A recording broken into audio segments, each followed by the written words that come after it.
The Department of Education, led by our highly able Vice President Sara Duterte, is now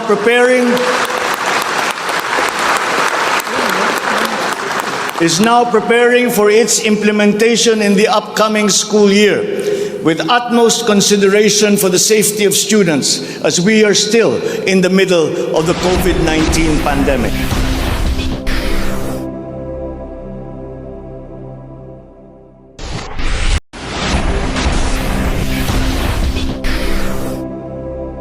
Sector, I believe it is time for our children to return to full face-to-face classes once again.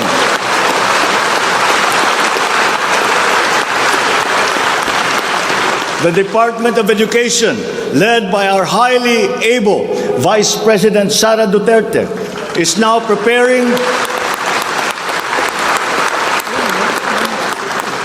preparing for its implementation in the upcoming school year, with utmost consideration for the safety of students as we are still in the middle of the COVID-19 pandemic. We must ensure that our classrooms are safe for teachers, for students, and the entire academic community when they return to face-to-face classes. We continue to encourage everyone to get their booster shots in preparation for the resumption of in-person classes. This is one of the reasons I have directed the Department of Health and the Department of Interior and Local Government to undertake another rollout of booster shots.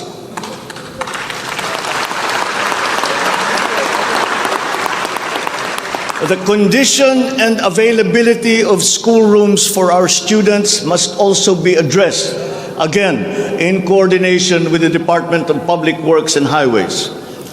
Though some complications have arisen over the question of repair of school buildings in relation to the Mandanas-Garcia ruling, this will be ironed out.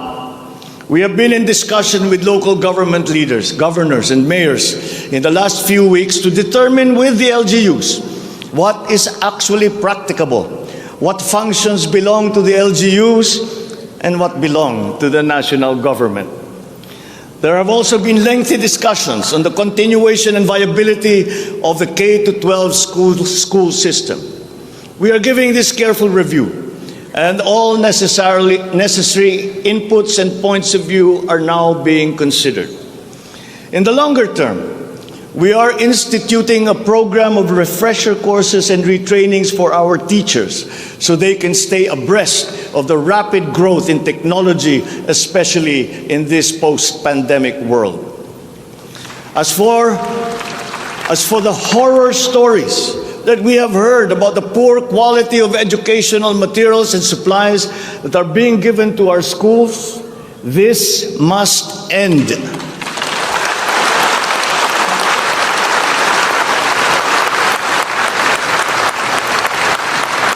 Our children must always be equipped with the best that we can provide.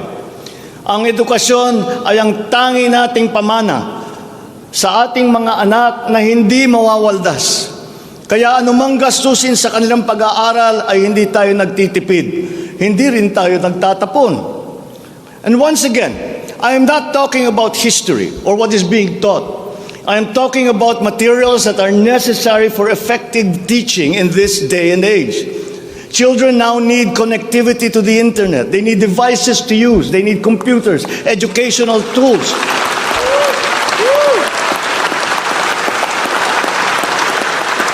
So that they might participate fully in the digital community here and abroad.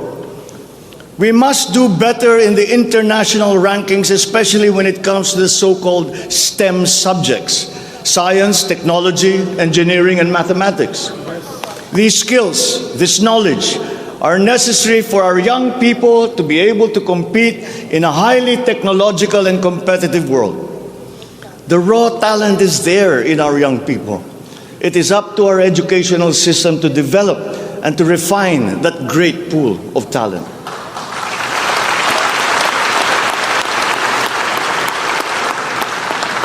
Foreign employers have always favored Filipino employees because of our command of the English language. This is an advantage that we must continue to enjoy. The internet has now become the global marketplace, not only for goods, services, but also for ideas, even extending to our own personal interactions. And the language of the internet, for better or for worse, is English.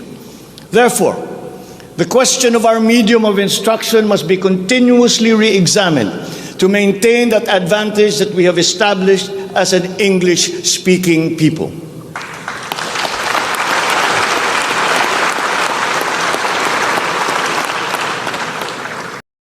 Kung meron man kayong mga komento tungkol sa mga isyong ito, maaari kayong magbigay ng mga reaksyon sa comment section na makikita sa ibaba ng bidyong ito. Maraming salamat, at kung ikaw ay interesado ng mga bidyong tulad nito, mangyaring suportahan ang channel na ito sa pamamagitan ng pagpindot ng like, pag-share ng mga video, at kung bago ka pa lang sa channel na ito, please subscribe sa channel na ito at pindutin ang notification bell at piliin ang all upang maabisuhan ka para sa mga paparating pang mga videos.